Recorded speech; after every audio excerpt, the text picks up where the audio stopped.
نحمده ونصلي ونسلم على رسوله الكريم اما بعد فاعوذ باللہ من الشیطان الرجیم بسم اللہ الرحمن الرحیم الصلاة والسلام علیک یا سیدی یا حبیبی یا رسول اللہ وعلی آلک و اصحابک یا سیدی یا حبیب اللہ۔ السلام علیکم ناظرین، آپ دیکھ رہے ہیں پنجاب ٹائم کا پروگرام علمی نشست۔ میں آپ کا میزبان محمد احمد رضا قریشی آپ کے پروگرام علمی نشست کے ساتھ حاضر خدمت ہوں۔ ناظرین، آج کی نشست میں ہم خلیفۃ الرسول صلی اللہ علیہ وآلہ وبارک وسلم امیر المؤمنین حضرت سیدنا عمر فاروق رضی اللہ تعالی عنہ کے حوالے سے گفتگو کریں گے۔ اسی حوالے سے آج کے پروگرام میں ہم نے اس موضوع پر گفتگو کرنے کے لیے جس شخصیت کو دعوت دی ہے، آپ کا تعلق کراچی سے ہے، جامعہ اسلامیہ عربیہ نور المدینہ کے آپ ناظم اعلیٰ ہونے کے ساتھ ساتھ صدر مدرس بھی ہیں اور رئیس دارالافتاء بھی ہیں۔ مفتی جنید عبدالباسط صاحب ہمارے ساتھ لائن پر موجود ہیں۔ السلام علیکم مفتی صاحب۔ وعلیکم السلام ورحمۃ اللہ وبرکاتہ۔ مفتی صاحب، آپ خیریت سے ہیں؟ ٹھیک ہیں؟ الحمدللہ، اللہ تعالیٰ کا بڑا کرم ہے۔ سب سے پہلے مفتی صاحب، آپ کو ہم آج کی علمی نشست میں خوش آمدید کہتے ہیں، بہت اور میں شکریہ، آپ کا جزاک بہت اللہ۔ شکریہ ادا کرتا ہوں کہ آپ نے اپنے قیمتی لمحات میں سے پنجاب ٹائمز کے شو علمی نشست کے لیے کچھ وقت عطا فرمایا۔ جزاک اللہ۔ مفتی صاحب، آج کا ہمارا موضوع حضرت عمر فاروق رضی اللہ تعالی عنہ ہے، اسی حوالے سے ہم آپ سے بات چیت کریں گے۔ تو جی، مفتی صاحب، ایک طرف ہم دیکھتے ہیں کہ جناب عمر فاروق رضی اللہ تعالی عنہ کا ایک ایسا دور ہے کہ جب آپ تلوار لے کر جناب رسول اللہ صلی اللہ علیہ وآلہ وبارک وسلم کو شہید کرنے کی غرض سے نکلتے ہیں، ایک وہ دور ہے۔ اور ایک دور ہم یہ دیکھتے ہیں کہ ایک منافق نے جب رسول خدا صلی اللہ علیہ وآلہ وبارک وسلم کا فیصلہ ماننے سے انکار کیا تو آپ نے اس کا سر قلم کر دیا۔ ایک طرف اسلام کے خلاف اتنی شدت ہے اور دوسری طرف ہم دیکھتے ہیں کہ رسول اللہ صلی اللہ علیہ وآلہ وبارک وسلم کے لیے دل میں بڑی محبت ہے۔ تو حضرت عمر فاروق رضی اللہ تعالی عنہ کا دل کس طرح اتنی شدت ہونے کے باوجود اسلام کی طرف مائل ہوا، اور رسول خدا صلی اللہ علیہ وآلہ وبارک وسلم سے ان کے دل میں کیسے محبت آئی؟ تو ان کے اسلام لانے کا واقعہ یقیناً بڑا دلچسپ ہے۔ تو مفتی صاحب، اس حوالے سے ہمارے ناظرین کی آپ رہنمائی فرمائیے۔ نحمدہ ونصلی ونسلم علی رسولہ الکریم، اللہم صلی وسلم وبارک علی سیدنا محمد مبارک وسلم۔ میں آپ کا انتہائی متشکر ہوں، شکر گزار ہوں کہ آپ نے ایک بار پھر ہمیں حضرت سیدنا عمر فاروق رضی اللہ تعالیٰ عنہ کی سیرت کے حوالے سے اپنی عقیدت کا اظہار کرنے کا موقع دیا۔ جی، بہت شکریہ۔ جو آپ نے سوال کیا ہے حضرت عمر کے اسلام لانے کا، یقیناً انتہائی دلچسپ، ایمان افروز ہے، روح افزا ہے، بڑا ہی شاندار واقعہ ہے۔ آپ جو ایمان لائے ہیں اس کی تاریخ جو علماء نے بیان کی ہے، سال جو بیان کیا ہے، جی وہ سن 6 نبوی ہے، جی یعنی نبی کریم صلی اللہ علیہ وسلم کے اعلان نبوت کے 6 سال آپ نے جو ہے اپنے اسلام قبول فرمایا، جی اور اس وقت آپ کی عمر مبارک 26 سال تھی، خود حضرت عمر کی عمر مبارک۔ جی اور اس اعتبار سے دیکھا جائے تو آپ کی ولادت عام الفیل کے 20ویں سال، یعنی نبی کریم صلی اللہ علیہ وسلم سے 20 سال آپ چھوٹے تھے، اگر اس اعتبار سے دیکھا جائے تو۔ جی ٹھیک۔ تو ویسے آپ کی عمر کے بارے میں اختلاف بھی ہے، لیکن بہرحال یہ تاریخ علماء نے بیان کی ہے مختلف اقوال کے بعد۔ جی آپ کے اسلام لانے کا واقعہ یہ ہوا کہ آپ چونکہ مکہ میں ہی رہتے تھے، قریشی تھے، بنو عدی سے آپ کا تعلق تھا، جو قریش کی اونچی شاخ میں آپ کا ایک جو ہے بنو عدی ایک قبیلہ تھا، اس سے آپ کا نسب نامہ ہے۔ جی تو آپ قریش میں رہتے تھے، تو قریش میں آپ نے نبی کریم صلی اللہ علیہ وسلم کا چرچا ویسے سن لیا تھا، اور چونکہ آپ پہلے مسلمان نہ تھے، آپ بھی بتوں کی پوجا کرتے تھے، تو آپ بہت زیادہ جو ہے وہ جلال رکھتے تھے، بہت زیادہ غصہ رکھتے تھے اس بات پر کہ یہ کون سا شخص آیا جس نے ہمارے لوگوں کو، ہمارے قبیلے والوں کو، ہمارے شہر والوں کو ہمارے دین سے جو ہے وہ بالکل دور کر دیا ہے۔ تو وہ سنتے رہتے تھے، غصہ بھی رہتا تھا۔ پھر ایک مرتبہ یہ ہوا کہ ایک مرتبہ آپ جو ہے وہ نبی کریم صلی اللہ علیہ وسلم کی بات سننے کے لیے، کہ جن کے بارے میں باتیں کہی جاتی ہیں، میں نے کبھی ان سے براہ راست ملاقات نہیں کی، کبھی دیکھا نہیں، کبھی کچھ ان سے سنا نہیں، جی تو جا کے چیک کر لینا چاہیے، دیکھتے ہیں۔ جیسے اور بھی بہت سارے ایسے صحابہ کرام کے ساتھ معاملہ ہوا جب وہ مسلمان نہیں تھے اور لوگ ان کو روکتے تھے تو وہ جاتے تھے، تو انہوں نے بھی اسی خیال سے کہ میں جا کر دیکھوں کہ اصل بات کیا ہے، وہ کیسے ہیں، تو یہ گئے۔ وقت تھا یہ سحری کا، یہ وہاں چلے گئے کعبہ مکرمہ میں اور وہاں پر یہ چھپ کر کھڑے ہو گئے. اتفاق کی بات ہے کہ نبی کریم صلی اللہ علیہ وسلم ان سے پہلے وہاں پر تشریف فرما تھے. آپ نماز پڑھ رہے تھے. آپ نے جب نماز شروع کی تو آپ نے جو ہے وہ سورہ حاقہ پڑھی. جب قرآن مجید کی تلاوت کا آغاز کیا حضرت عمر سن رہے تھے چھپ کر, تو آپ نے جب قرآن مجید کی تلاوت کی, آپ خود یہ آپ وہ کیفیت آپ سوچیں کہ کلام قرآن کا ہو, پڑھنے والے اللہ کے رسول ہوں صلی اللہ علیہ وسلم, تو اس قرآن مجید کے سننے کا عالم کیا ہوگا. حضرت عمر کے دل میں اسلام کیسے جاگزیں ہوا. پھر جو ہے حضرت عمر نے جب وہ کلام سنا اللہ کا, تو وہ کہتے ہیں کہ کیا شاندار نظم ہے قرآن مجید کا, الفاظ کس طرح ایک لڑی میں پروئے ہوئے ہیں, اور کیسی فصاحت و بلاغت و کیسا شاندار کلام, دلوں پر کیسا اثر کرنے والا. آپ نے دل میں گمان کیا. اب یہ باتیں کہتے ہیں, آپ سوچتے سوچتے آپ کے دل میں یہ بات بھی آ گئی کہ لگتا ہے یہ بندہ شاعر ہے, کہ جس طرح الفاظ ایک ترتیب کے ساتھ بڑے زبردست انداز میں چل رہے ہیں, لگتا ہے یہ بندہ شاعر ہے. ان کے دل میں یہ خیال آیا. نبی کریم صلی اللہ علیہ وسلم نے جیسے ان کے دل میں خیال آیا فوراً یہ آیت تلاوت کر دی. یعنی اس موقع پر آپ پہنچ چکے تھے کہ وما هو بقول شاعر قلیلا ما تؤمنون, کہ یہ کسی شاعر کا قول نہیں, کسی شاعر کی بات نہیں, کلام نہیں ہے. تو عمر نے جب یہ سنا فوراً دل میں خیال ہے, اچھا ان کو تو میرے دل کے خیال کا پتہ چل گیا, مطلب یہ ہے کہ یہ کاہن ہے جو غیب کی باتیں جانتے ہیں. تو آپ علیہ الصلوۃ والسلام نے فوراً یہ آیت پڑھ دی وما هو بلا هو بقول کاہن, کہ یہ کسی کاہن کا بھی قول نہیں ہے. تو حضرت عمر کہتے ہیں کہ جب میں نے رسول اللہ صلی اللہ علیہ وسلم سے جب یہ بات میں نے سنی, یہ آیات میں نے سنی, تو میرے دل میں اسلام کی ایک عجیب چاشنی جو ہے وہ چلی گئی. اگرچہ وہ اتنی زیادہ نہیں تھی کہ مجھے فوراً اسلام پر ابھارتی آمادہ کرتی, لیکن بہرحال اسلام کی کسی قدر محبت میرے دل میں آ چکی تھی. لیکن چونکہ ابھی تک اپنے آباء و اجداد کے دین سے محبت تھی, اور وہ محبت ان کے دل پہ غالب تھی, اور بہت زیادہ عصبیت پائی جاتی تھی ان کے اندر, تو پھر وہ والا واقعہ پیش آیا جو ان کی بہن کے حوالے سے مشہور ہے, ہمشیر کے حوالے سے مشہور ہے, کہ پتہ چلا ایک دن کہ آپ علیہ الصلوۃ والسلام کی یہ سرگرمیاں ہیں, آپ علیہ الصلوۃ والسلام اس طرح تبلیغ فرماتے ہیں اور لوگوں کو دین کی دعوت دیتے ہیں. تو آپ بڑے غصے کے عالم میں تلوار سونت کر آپ جا رہے تھے قریش کے مکہ کی گلیوں سے. تو وہاں پر راستے میں ایک بندہ ملا, کہنے لگا کہاں جاتے ہو, بتایا کہ میں فلاں مقصد سے جا رہا ہوں, میں آج نہیں چھوڑوں گا, میں آج ان کو معاذ اللہ قتل کر دوں گا. تو اس نے کہا کہ تم کمال ہے, وہاں جا رہے ہو, ان کو قتل کرنے کے لیے جا رہے ہو, پہلے اپنے گھر کی خبر تو لو کہ ان کی باتیں تمہارے گھر میں داخل ہو چکی ہیں. اس نے حضرت عمر نے پوچھا کہ کیا مطلب, تو وہ کہنے لگے کہ اے عمر تمہاری بہن جو ہیں وہ صابی ہو گئی ہیں. صابی اصل میں کہتے ہیں ستارہ پرست کو, جیسے قرآن مجید میں بھی اللہ نے ارشاد فرمایا ان الذین آمنوا والذین ہادوا والصابئون والنصارى, تو صابئون جو ہیں یہ ستارہ پرست کو کہتے ہیں. عرب کے اندر یہ بات شروع میں مشہور تھی کہ جو بھی محمد صلی اللہ علیہ وسلم کا دین اختیار کر لیتا ہے, بتوں کو پوجنا چھوڑ دیتا ہے, تو گویا وہ ستارہ پرست ہو گیا. تو اس بندے نے یہ کہا ہے عمر تمہاری بہن صابی ہو گئی ہیں, تمہاری بہن جو ہے وہ اپنے دین کو چھوڑ چکی ہیں. حضرت عمر نے کہا یہ کیسے ہو سکتا ہے, یہ کہہ دے آپ فوراً اپنے گھر کی طرف دوڑے, اپنی بہن کے گھر کی طرف دوڑے. اچھا, ان کی جو بہن تھی وہ ان کے جو شوہر تھے وہ حضرت سعید بن زید رضی اللہ تعالیٰ جو عشرہ مبشرہ میں سے ہیں, یہ ان کے شوہر تھے.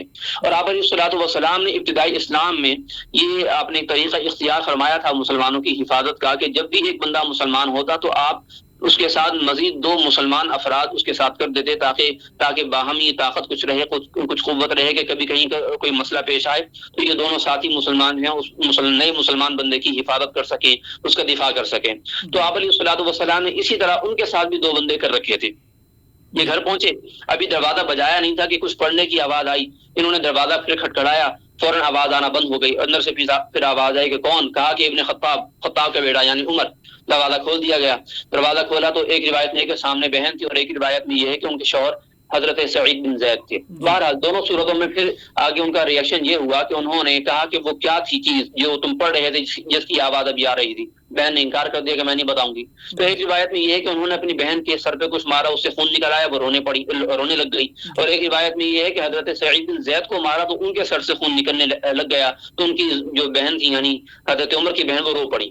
اب رو پڑی تو انہوں نے ساتھ ساتھ یہ کہا کہ عمر ہم تمہیں ہرگز وہ چیز نہیں دیں گے جو ہم پڑھ رہے تھے, ہم الحمدللہ مسلمان ہو چکے, ہم وہ دین چھوڑ چکے جس پر ہم پہلے تھے, پر ہم تمہیں وہ نہیں دیں گے. حضرت عمر نے کہا کہ مجھے وہ لا کر دو, میں پڑھنا چاہتا ہوں, کیا ہے وہ. تو انہوں نے ایک بہن نے کہا کہ آپ ہمارے اسلام کی روح سے, ہمارے دین کی روح سے آپ اس وقت حالت پاکی میں نہیں ہیں, اور ہمارا جو کلام ہے جس کو ہم پڑھ رہے تھے اس کے لیے شرط ہے کہ اس کو چھونے کے لیے, پڑھنے کے لیے یا اس کو چھونے کے لیے جو ہے وہ پاک ہونا ضروری ہے. تو حضرت عمر نے کہا نہیں مجھے لا کر دو, اصرار کرتے رہے. بہرحال بہن وہ لے آئیں. جب وہ لے کر آئیں تو انہوں نے حضرت عمر نے اس کو ایک جگہ بستر پہ بیٹھ گئے تھے, پڑھنا شروع کیا, سورہ طٰہٰ شروع کی, طٰہٰ ما انزلنا علیک القرآن لتشقیٰ.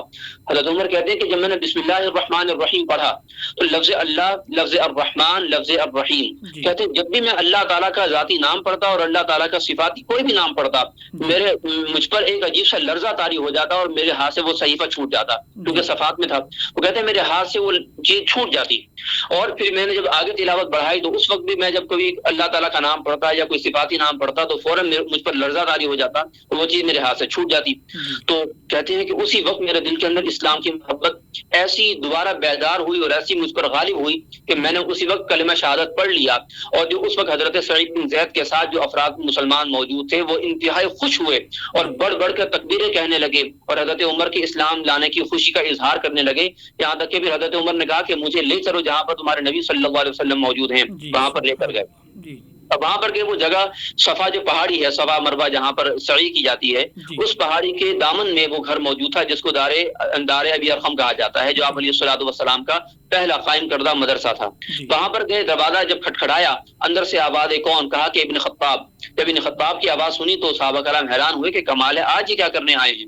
تو پھر وہ آپ علیہ الصلوۃ والسلام کو بتایا گیا کہ یا رسول اللہ ابن خطاب عمر آئے ہیں۔ آپ علیہ الصلوۃ والسلام نے فرمایا کہ ان کو آنے دو۔ حضرت حمزہ نے سنا، کہا کہ ان کو آنے دو، یہ اگر خیر کے ارادے سے آئے ہیں تو بہت اچھی بات ہے، ورنہ پھر ان کا حال ان کو پھر ہم نمٹ لیں گے، ہم ان کو کافی ہو جائیں گے۔ تو وہ اندر آئے، آپ علیہ الصلوۃ والسلام کی خدمت میں حاضر ہو گئے۔ اب دیکھیے کتنا عقیدت کا معاملہ، کتنا عقیدت کا ایک سما تھا۔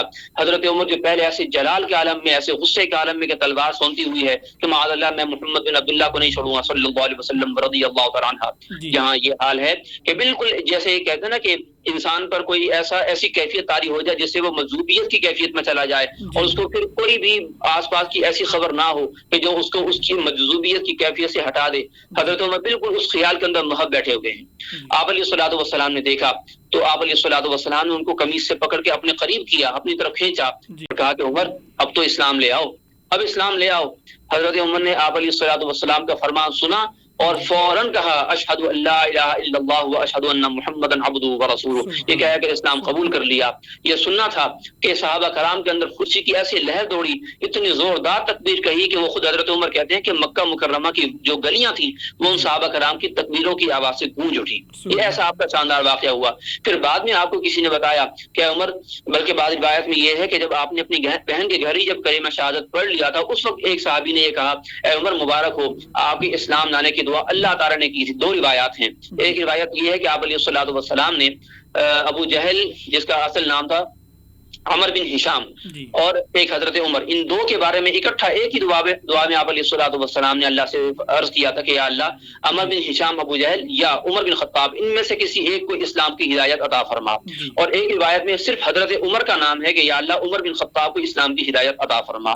جب آپ نے اسلام کو قبول کر لیا اللہ تعالیٰ کی وہ دعا عملی اعتبار سے قبول ہو گئی، اللہ تعالیٰ نے آپ کے ذریعے اسلام کو شان و شوکت عطا فرمائی۔ جی ناظرین، آپ نے سماعت فرمایا کہ ایک دور وہ تھا کہ جب حضرت عمر فاروق رضی اللہ تعالیٰ عنہ تلوار سونتے جا رہے ہیں کہ آج میں رسول خدا صلی اللہ علیہ وآلہ وبارک وسلم کا معاذ اللہ کام تمام کر دوں گا، لیکن دوسری طرف ہم دیکھتے ہیں کہ کس طرح ان کے دل میں رسول خدا صلی اللہ علیہ وآلہ وبارک وسلم کے حوالے سے محبت پیدا ہوئی ہے۔ تو ناظرین یقیناً یہ اللہ کا فضل تھا کہ اللہ رب العزت نے دو، ایک عمر میں سے اور ایک عمر میں سے حضرت عمر بن خطاب رضی اللہ تعالیٰ عنہ کا انتخاب فرمایا اور آپ کے ذریعے سے اسلام کو عزت بخشی۔ پھر تاریخ نے دیکھا کہ جس طرح فتوحات اور جس طرح اسلام کو فائدہ حضرت عمر فاروق رضی اللہ تعالیٰ عنہ کی خلافت میں ہوا، یقیناً اس کی نظیر ملنا مشکل ہے۔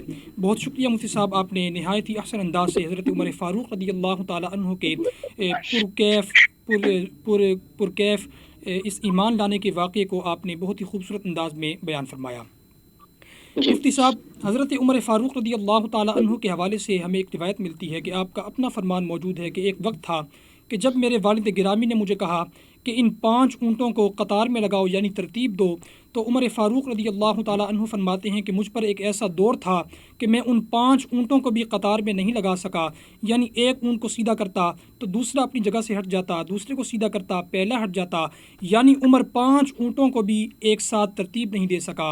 اور آج ایک ایسا دور ہے، عمر پر اللہ کا ایسا فضل ہوا ہے کہ کئی لاکھ مربع میل کی حکمرانی اللہ رب العزت نے اپنے پیارے حبیب علیہ الصلوۃ والسلام کے طفیل عمر کو عطا فرمائی ہے۔ تو آپ کے خلیفہ مقرر ہونے کے حوالے سے آپ کیا فرمائیں گے؟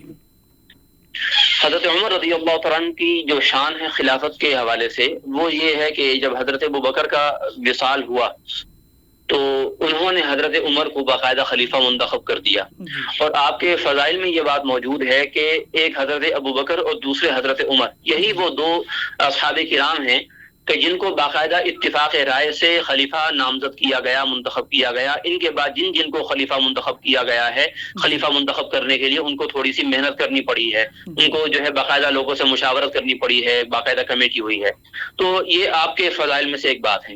آپ کو جو خلیفہ منتخب کیا گیا، یہ اصل میں حضرت ابوبکر نے خود آپ کو کہا تھا کہ یہ میرے بعد خلیفہ ہوں گے، اور حضرت عمر جب خلیفہ منتخب ہو گئے تو انہوں نے بڑی تاریخ ساز بات کہی کہ عمر جو ہیں، حضرت ابوبکر جو ہیں میرے لیے نہایت مشکل راستہ چھوڑ گئے ہیں، کہ جو ان کا حال تھا، جو ان کی خلافت میں ان کا حال تھا، جس طرح انہوں نے سادگی کے ساتھ زندگی گزاری، بڑا ہی مشکل نمونہ چھوڑ کر گئے ہیں، نہ جانے میرا کیا ہوگا۔ اور خود آپ کا خلافت کے وقت میں حال یہ تھا، آپ کے مالی حالات کا عالم یہ تھا کہ آپ سے جب پوچھا گیا کہ آپ کے لیے بیت المال سے کیا کیا لینا جائز ہے، تو آپ نے کہا کہ میرے لیے سردی اور گرمی، ان دونوں موسموں کا صرف ایک جوڑا لینا جائز ہے، اور اس کے علاوہ کبھی کبھی ایسا ہوتا تھا کہ حج کے، اور یہ فرمایا کہ حج اور عمرہ اس کا خرچہ بھی لینا میرے لیے جائز ہے، اور کبھی حج پر خرچہ ہوتا تو زیادہ سے زیادہ 16 دینار اس وقت کے حساب سے خرچہ ہوتا، اور یہ بھی فرماتے کہ یہ 16 دینار جو خرچ ہوئے ہیں حج پر، ان میں بھی اسراف ہوا ہے، یعنی یہ بھی زیادہ خرچ ہوئے ہیں۔ یہ آپ کی سادگی کا عالم خلافت کے دور کا معاملہ تھا۔ تو آپ کی خلافت جب ہوئی ہے تو آپ نے لوگوں سے جب خطاب کیا تو آپ نے ان سے یہ فرمایا تھا کہ اے لوگوں، مجھے تمہارے ساتھ جو ہے وہ جوڑ دیا گیا ہے اور تمہیں میرے ساتھ مبتلا کر دیا گیا ہے، کیونکہ آپ بھی ظاہر اپنے مزاج کے بارے میں جانتے تھے کہ میں کافی سخت مزاج ہوں، اگرچہ دین کے معاملے میں تھے، جیسے اللہ تعالیٰ نے قرآن مجید میں ارشاد فرمایا کہ محمد رسول اللہ والذین معہ اشداء علی الکفار۔ اس آیت کی تفسیر میں علماء نے لکھا کہ والذین معہ سے مراد حضرت ابوبکر ہیں، اور اشداء علی الکفار سے مراد حضرت عمر ہیں۔ تو حضرت عمر خود بھی اپنے بارے میں جانتے تھے کہ میں کس کیفیت کا حامل ہوں، تو انہوں نے لوگوں سے یہ ارشاد فرمایا، اور اس کے بعد پھر آپ نے جو خلافت کے امور جس طرح ترتیب دیے اور جس طرح آپ نے ان کو چلایا، اللہ اکبر، ایسی آپ کی شان ہے کہ دنیا میں آپ کے بعد اس طرح کا کوئی ہمیں نگران، حکمران کوئی ملتا ہی نہیں، حتیٰ کہ بڑے سے بڑا بادشاہ ہو، جس کے پاس بڑی سے بڑی ٹیم ہو اور زیادہ سے زیادہ اس کے پاس صلاحیتیں ہوں، زیادہ سے زیادہ اس کے پاس وسائل و ذرائع ہوں، کبھی بھی وہ آپ کے ہم پلہ ہو نہیں سکتا۔ جی یقیناً آپ کی جو پالیسیز تھیں، آپ کی پالیسیز کا عالم یہ ہے کہ آج بھی یورپی یونین کے اندر یا یو این او کے اندر آپ کی جو پالیسیز تھیں معاشرتی حوالے سے اور معاشی حوالے سے بھی، وہ باقاعدہ ایک چارٹرڈ کے طور پر، پورے پلان کے طور پر وہاں پر آویزاں ہیں آج بھی ان کے دفتر میں، کہ جو اور ان کو باقاعدہ عمر لاس کے نام سے یاد کیا جاتا ہے کہ عمر جو اسلام والوں کے، مسلمانوں کے ایک بہت بڑے لیڈر گزرے ہیں، ان کی یہ ساری پالیسیز ہیں جن کو آج ہم فالو کرتے ہیں، اور انہوں نے آج بھی وہ اس کو نافذ کیا ہوا ہے۔ اور افسوس کی بات یہ ہے کہ یہ ہم مسلمانوں کی میراث ہے، یہ ہمارے اسلامی ہیرو تھے، ہم نے اپنے اسلامی ہیرو کو صرف زبانی طور پر یاد کیا، کتابوں میں پڑھ کے یاد کیا، لیکن عمل کرنا ہمارے لیے ممکن نہ ہوا۔ اللہ تعالی ہم سب کو عمل کی توفیق دے۔ تو یہ حضرت عمر کی یہ ان کے جو ہے، اللہ آپ کا بھلا فرمائے، یہ ان کے خلافت کا معاملہ، کہ ان کی خلافت میں ایسے ایسے شاندار امور ہوئے کہ اس کی مثال بعد میں ملنا ہمیں مشکل ہے۔ جیسے مثال کے طور پر آپ کی یہ بات اولین باتوں میں یعنی اولیات میں شمار ہوتی ہے کہ جو کام آپ نے شروع کیا ان میں یہ ہے کہ باقاعدہ آپ نے ہی اپنی سلطنت، اپنی مملکت میں، بالخصوص مدینہ منورہ جہاں آپ ہوتے تھے، وہاں آپ نے باقاعدہ گلیوں میں گشت کرنا شروع کیا کہ لوگوں کے حالات سے باخبری ہو، اور آپ رات کو یہ گشت فرمایا کرتے تھے، اور کبھی ایسا بھی ہوتا کہ دن میں آپ جب باہر نکلتے تو آپ دیکھتے کہ وہاں پر جو ہے کھجور کی گٹھلیاں پڑی ہوئی ہیں، تو آپ کو اٹھا کر لوگوں کے گھروں میں اچھال دیا کرتے تھے تاکہ لوگ ان سے فائدہ اٹھائیں، نہ یہ کہ معاذ اللہ کو آپ کو کوئی برا ارادہ ہوتا یا آپ کا ویسے خام خواہ کا شوق ہوتا، نہیں، بلکہ آپ اس نیت خیر سے آپ کیا کرتے تھے۔ اور باقاعدہ آپ نے یہ بھی اپنی خلافت میں انتہائی اہم کارنامہ سر انجام دیا کہ باقاعدہ آپ نے یہ لازم کر دیا کہ جو بھی بازار میں آ کر کاروبار شروع کرے گا اس کے لیے اسلامی احکام جو کاروبار سے متعلق ہیں ان کا سیکھنا ضروری ہے، ورنہ باقاعدہ آپ اس کو درے مار کر آپ اس کو گھر بھیجتے تھے کہ پہلے اسلامی احکام سیکھ کے کاروبار سے متعلق۔ درہ آپ نے ایجاد کیا، اس سے پہلے کسی نے ایجاد نہیں کیا تھا، اس کو درہ کہا جاتا ہے، لیکن عربی کتابوں میں ہمیں اس کا ضبط اعراب جو ہے وہ درہ ملتا ہے۔ یہ آپ کی خلافت کا کچھ اہم باتیں ہوئی۔ ناظرین، آپ نے سماعت فرمایا کہ کس طرح امیر المومنین حضرت سیدنا عمر فاروق رضی اللہ تعالی عنہ مسلمانوں کے خلیفہ مقرر ہوئے، اور ان کے دور خلافت میں اسلام کو یقیناً بہت فائدہ پہنچا، تقویت حاصل ہوئی، اور بہت سارے اہم کارنامے ان کے دور خلافت میں ہوئے، جن میں سے چیدہ مفتی صاحب قبلہ نے بیان فرمائے۔ اسی حوالے سے مفتی صاحب ہم آپ سے جاننا چاہیں گے کہ عمر فاروق رضی اللہ تعالیٰ عنہ کے فضائل میں کئی روایات کئی احادیث ملتی ہیں، جن میں سے جی ایک یہ بھی ہے کہ رسول خدا صلی اللہ علیہ وآلہ وبارک وسلم نے فرمایا کہ جس راستے سے عمر گزر جائیں شیطان اس راستے سے بھاگ جاتا ہے، اپنا راستہ تبدیل کر لیتا ہے، شیطان عمر کے سائے سے بھی بھاگتا ہے۔ اس حوالے سے ہمارے ناظرین کی تھوڑی رہنمائی فرمائیے کہ جس میں حضرت عمر فاروق رضی اللہ تعالیٰ عنہ کے فضائل کے حوالے سے کچھ گفتگو فرمائیے۔ جب نبی کریم صلی اللہ علیہ وسلم نے ہجرت فرمائی اور مدینہ منورہ میں آپ جو ہے جب داخل ہوئے تو آپ کے ساتھ کچھ صحابہ کرام بھی تھے، ان میں حضرت عمر بھی موجود تھے۔ جی جب داخل ہوئے تو داخلے کے وقت کچھ مدینہ منورہ کی کچھ بچیاں تھیں، انہوں نے آپ علیہ الصلوۃ والسلام کا استقبال ایک نغمے سے کیا، اس کو نغمہ ہی کہا جانا چاہیے، نغمہ ایک انہوں نے پڑھا، یا آپ اس کو ایک قصیدہ کہہ لیں، قصیدے سے انہوں نے آپ علیہ الصلوۃ والسلام کا استقبال کیا۔ مشہور زمانہ شعرۂ آفاق ہے، جی طالع البدر علینا من ثنیۃ الوداع۔ تو وہاں سے آپ علیہ الصلوۃ والسلام جب داخل ہوئے مدینہ منورہ سے تو وہاں یہ بچیوں نے یہ پڑھا، تو وہ دف پر یہ جو ہے پڑھ رہی تھی۔ آپ علیہ الصلوۃ والسلام داخل ہوئے، آپ علیہ الصلوۃ والسلام نے ان کے اس عمل کو بالکل ناپسند بظاہر نہیں کیا، آپ علیہ الصلوۃ والسلام نے کچھ نہیں فرمایا بلکہ ان کے اس استقبال کو قبول فرمایا اور دف بجاتے رہی۔ لیکن جب حضرت عمر وہاں پر آئے، ان کے سامنے آئے، تو فوراً انہوں نے اس کو بجانا چھوڑ دیا، بلکہ اس کو اپنے پیچھے چھپا لیا کہ عمر آ گئے، کیونکہ ان کو خبریں پہنچ چکی تھی کہ عمر کون ہے، جی ان کا مزاج کیا ہے۔ تو وہ انہوں نے جیسے ہی حضرت عمر کو دیکھا، ممکن ہے پہلے کبھی زیارت ہوئی تو اس لیے اس موقع پر پہچان ہو گئی ہو، انہوں نے اپنے پیچھے فوراً چھپا لیا۔ آپ علیہ الصلوۃ والسلام نے مسکرا کر حضرت عمر کی طرف دیکھا اور فرمایا کہ عمر، تم جس راستے پر تم ہوتے ہو شیطان وہاں سے بھاگ جاتا ہے۔ سبحان یعنی اللہ، اس سے پتہ یہ چلا کہ دف جس طرح ہمارے ہاں اس طرح سے رائج ہے کثرت کے ساتھ، کہ اس طرح سے نہیں ہونا چاہیے، چاہے وہ نعتوں کے اندر ہی ہو۔ اور دلیل یہاں سے لی جاتی ہے، یاد رکھیے یہ جو دف ہے یہ بچیوں نے جو ہے وہ استعمال کیا تھا، اور آپ علیہ الصلوۃ والسلام کے اس فرمان سے پتہ چلتا ہے کہ سرکار نے بھی اس کو پسند نہیں فرمایا، تو اس لیے اس کو استعمال نہیں کرنا چاہیے کہ جس کا گلا اچھا نہیں، آواز اچھی نہیں ہے، وہ دف کا سہارا لے کر اپنے سر لگاتا ہے اور لوگوں سے پھر وہ جو ہے اپنے خوش آوازی کے پیسے وصول کرتا ہے۔ یہ انتہائی نامناسب بلکہ ناپسندیدہ سخت مکروہ عمل ہے۔ بہرحال تو یہ آپ علیہ الصلوۃ والسلام نے یہ فرمایا، اور اس کے علاوہ اور روایات میں اس واقعے کے پس منظر سے ہٹ کر بھی آپ علیہ الصلوۃ والسلام نے ارشاد فرمایا۔ جی پھر آپ علیہ الصلوۃ والسلام نے یہ بھی ان کے بارے میں ارشاد فرمایا کہ لو کان بعدی نبیا لکان عمر بن الخطاب رضی اللہ تعالیٰ عنہ، کہ اگر میرے بعد عمر بن خطاب رضی اللہ تعالیٰ عنہ کہ میرے بعد بالفرض بفرض محال کوئی نبی ہوتے تو عمر ہوتے۔ اس کا مطلب یہ ہے کہ حضرت عمر کے اندر جو نبی کی صلاحیتیں ہوتی ہیں، نبی کے خصائص و امتیازات ہوتے ہیں، ایک امت کو تبلیغ کرنے کے لیے ضروری اور درکار ہوتے ہیں، وہ حضرت عمر میں موجود تھے۔ لیکن آپ علیہ الصلوۃ والسلام نے فرمایا کہ مگر میرے بعد کوئی نبی نہیں ہے۔ پھر اسی طرح آپ علیہ الصلوۃ والسلام نے ایک مرتبہ یہ بھی ارشاد فرمایا کہ ہر امت میں ایک محدث ہوتا ہے، یعنی ایک ایسا شخص کہ جس کی زبان پر اللہ تعالیٰ کا کلام جاری ہو جاتا ہے۔ حضرت عمر کے خصائص میں، فضائل میں یہ بات لکھی ہوئی ہے کہ آپ کبھی کبھی کچھ ایسی باتیں آپ علیہ الصلوۃ والسلام سے گزارش کیا کرتے تھے کہ یا رسول اللہ ایسا ہو جانا چاہیے، یا رسول اللہ ایسا ہو جانا چاہیے۔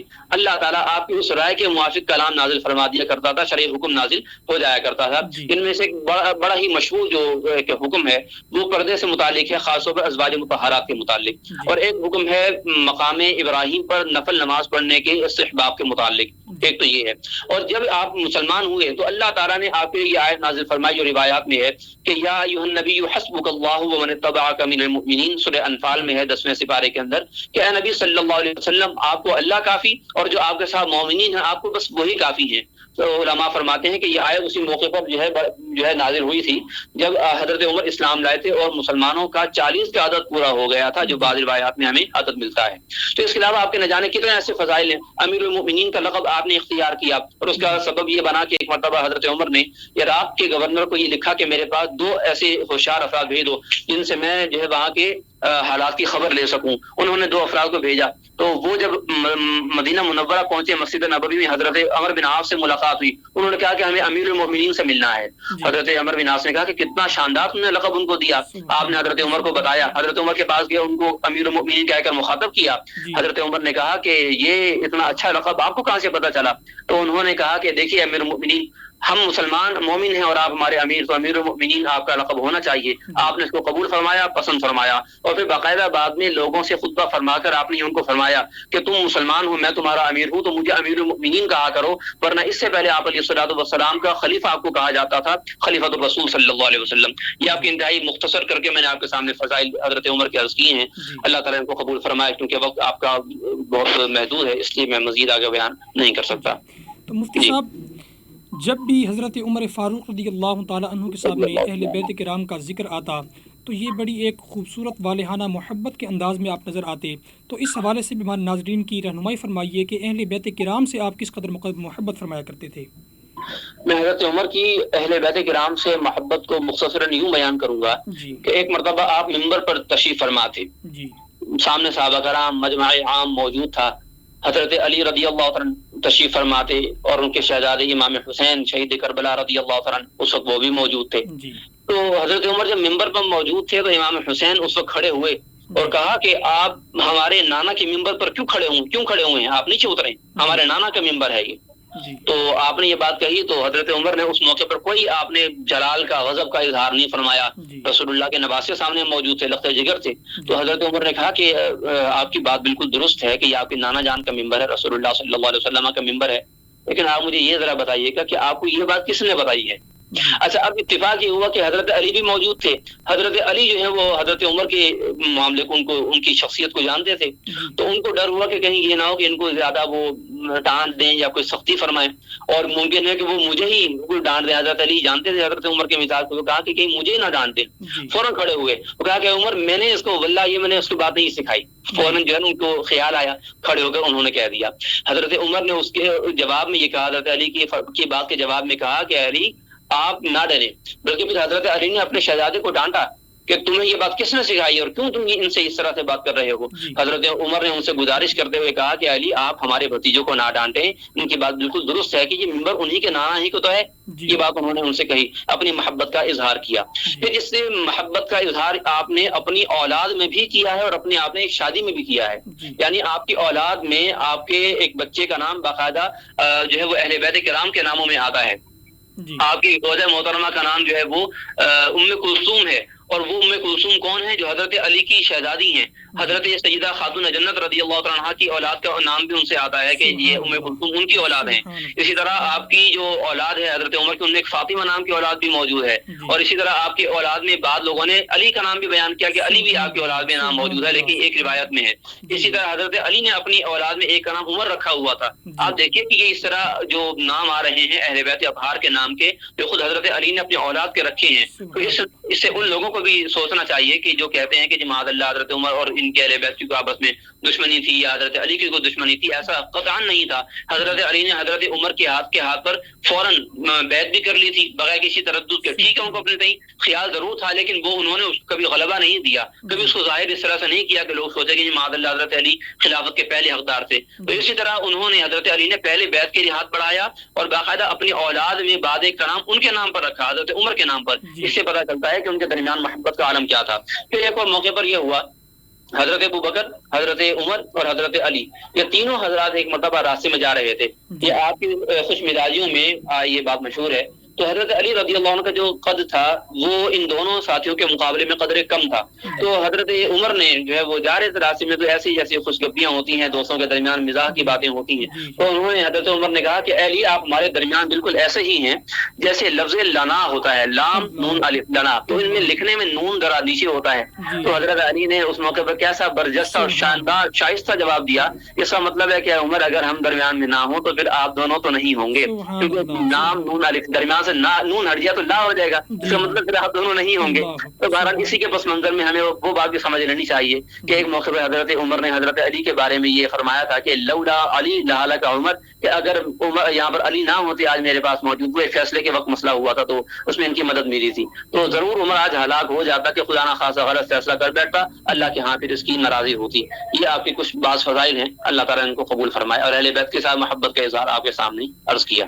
سبحان اللہ. ناظرین کرام, آپ نے سماعت فرمایا کہ حضرت عمر فاروق رضی اللہ تعالیٰ عنہ کس طرح اہل بیت کرام سے محبت فرمایا کرتے تھے, اور جس طرح آپ نے یہ لنا والا واقعہ آپ نے سماعت فرمایا کہ نون اگر بیچ میں سے ہٹ گیا تو اے صدیق اور اے عمر پھر آپ بھی نہیں ہوں گے. یہ ایک ان کا آپس میں محبت کا انداز تھا. اللہ تبارک و تعالیٰ سے دعا ہے کہ اللہ ہمیں بھی ان ہستیوں سے محبت کرنے کی توفیق عطا فرمائے. مفتی صاحب, آخر میں ہم آپ سے جانیں گے کہ حضرت عمر فاروق رضی اللہ تعالیٰ عنہ کی رسول خدا صلی اللہ علیہ وآلہ وسلم سے رشتہ داری بھی تھی, اس حوالے سے بھی ہماری تھوڑی سی رہنمائی فرمائیے. نبی کریم صلی اللہ علیہ وسلم سے حضرت عمر کی جو رشتہ داری ہے اس کے بارے میں مختصراً یہ عرض کروں کہ ایک حدیث ہے جو کہ راز کے بارے میں آتی ہے کہ راز کو چھپانا چاہیے. امام نبوی نے اس کو بھی ذکر کیا ہے اور اسی عنوان کے تحت ذکر کیا ہے کہ حضرت حفصہ رضی اللہ تعالیٰ عنہا جو حضرت عمر کی شہزادی تھی وہ پہلے کسی اور کے نکاح میں تھی, وہاں سے نکاح ختم ہوا تو پھر وہ تلاش میں تھے کہ ان کا کوئی بہتر رشتہ ملے. انہوں نے حضرت عثمان سے یہ گزارش کی کہ آپ میری جو شہزادی ہیں ان کو اپنی زوجیت میں قبول کریں. حضرت عثمان خاموش رہے, بلکہ انہوں نے کہا کہ پہلے کہا کہ میں سوچ کر بتاؤں گا, پھر بعد میں انہوں نے کہا کہ نہیں معذرت چاہتا ہوں, میں ابھی اس کے لیے تیار نہیں. پھر انہوں نے حضرت ابوبکر سے پوچھا, حضرت ابوبکر خاموش ہو گئے. اب پھر بات چلتے چلتے یہ رسول اللہ صلی اللہ علیہ وسلم کی بارگاہ میں پہنچی. آپ علیہ الصلوۃ والسلام نے اس موقع پر کچھ نہ فرمایا, بلکہ کچھ بعد میں آپ علیہ الصلوۃ والسلام نے از خود حضرت عمر کے پاس ان کی شادی کا پیغام بھجوایا کہ ان کا میرا جو ہے ان سے نکاح کرو, میری ان سے شادی کرواؤ. آپ علیہ الصلوۃ والسلام نے خطبہ یعنی پیغام نکاح بھیجا. حضرت عمر انتہائی خوش ہوئے کہ دنیا کا سب سے اچھا, کائنات کا سب سے اچھا رشتہ اللہ نے میری شہزادی کو عطا فرمایا, میرے تو مقدر جاگ گئے. پھر باقاعدہ آپ کا نکاح ان سے کروایا گیا.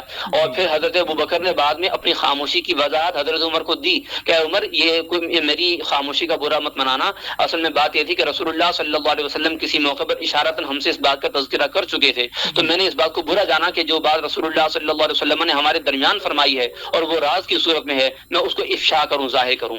اس طرح پھر حضرت عمر کا رسول اللہ صلی اللہ علیہ وسلم سے جو رشتہ بنا یہ سبحان اللہ کائنات کے بہترین رشتوں میں سے ایک ہے. اور اس کے اگرچہ حضرت عمر کی شہزادی آپ علیہ الصلوۃ والسلام کے نکاح میں ہیں, لیکن اس کے باوجود حضرت عمر آپ علیہ الصلوۃ والسلام کے غلام بن کر ہی رہے, امتی بن کر ہی رہے, کبھی بھی اپنا کوئی حق اس بارے میں نہیں جتایا. بلکہ باقاعدہ حضرت حفصہ کو تو باقاعدہ حضرت عمر تعدیب کیا کرتے تھے, سکھایا کرتے تھے کہ خبردار تم نے رسول اللہ صلی اللہ علیہ وسلم کو کوئی تکلیف دی, باقاعدہ ان کو سکھایا کرتے تھے. یہ آپ کی رشتہ داری کا ایک چھوٹا سا پس منظر, ان کا ایک واقعہ.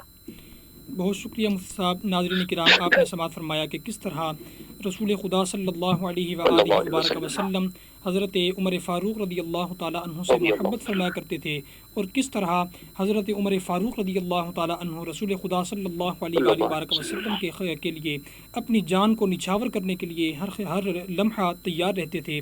مفتی صاحب کی گفتگو سے آپ نے جانا. اللہ ہمیں ان اصولوں پر, ان سنہری باتوں پر عمل کرنے کی توفیق عطا فرمائے, اور تمام اصحاب, تمام اہل بیت کرام کا ادب کرنے کی توفیق عطا فرمائے, ان کے دامن سے وابستہ رہنے کی توفیق عطا فرمائے.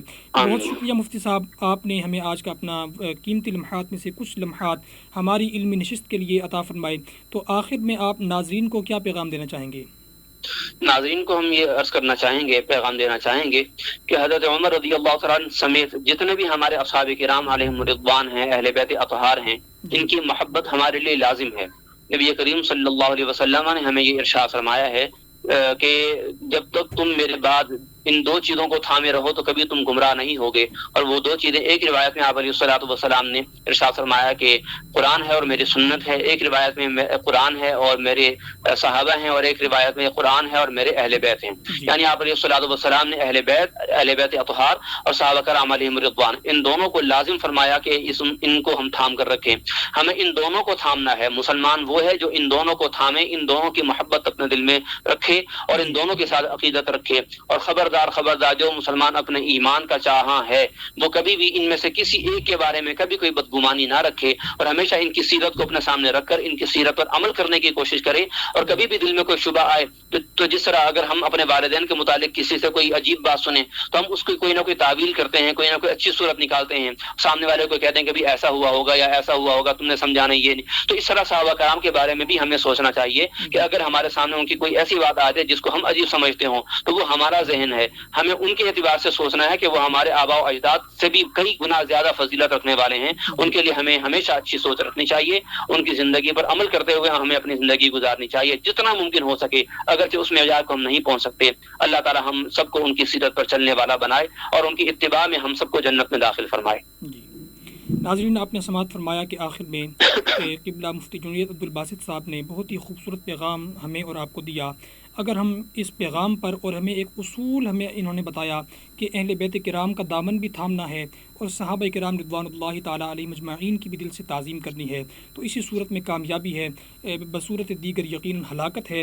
آج کے اس پرفتن دور میں یقیناً اہل بیت کرام کی عزتوں پر بھی حملے ہو رہے ہیں, صحابہ کرام رضوان اللہ تعالیٰ علیہ مجمعین کی ناموس بھی محفوظ نہیں ہے. اس دور میں، اس پرفتن دور میں ہمیں سیدی اعلیٰ حضرت امام اہل سنت نے جو فرمایا تھا، اسی شعر کی صورت میں آپ نے ایک درس دیا تھا اور زندگی گزارنے کا سنہری اصول بیان فرمایا تھا. یقیناً ہمیں اسی پر عمل پیرا ہونا ہوگا، تبھی ہم اپنا ایمان سلامت لے کر دنیا سے جائیں گے. آپ نے فرمایا تھا کہ انہیں جانا، انہیں مانا، نہ رکھا غیر سے کام، للہ الحمد میں دنیا سے مسلمان گیا. یہ تھی ہماری آج کی علمی نشست. جتنے ہمارے ناظرین ہمیں دیکھ رہے ہیں ان سب سے گزارش ہے کہ اپنی اپنی آراء کا اظہار آپ ہمارے کمنٹ سیکشن میں ضرور فرمائیں. اس سے ہماری حوصلہ افزائی ہوگی. اور پروگرام کے حوالے سے آپ اپنی تجویز دینا چاہیں تو وہ بھی آپ کمنٹ سیکشن میں آپ ضرور اس کو درج فرمائیں. انشاءاللہ ہم اس پر ضرور عمل کریں گے. مفتی صاحب، آخر میں آپ کا ہم بہت شکریہ ادا کرتے ہیں کہ آپ نے اپنے قیمتی لمحات میں سے ہمارے پروگرام علمی نشست کے لیے کچھ وقت میں عطا فرمایا. بارک اللہ وعافاک اللہ. اسی کے ساتھ ہماری آج کی نشست اختتام پذیر ہوتی ہے. انشاءاللہ اگلے ہفتے ایک نئی نشست اور ایک نئے موضوع کے ساتھ ہم حاضر خدمت ہوں گے. تب تک کے لیے السلام علیکم ورحمۃ اللہ وبرکاتہ.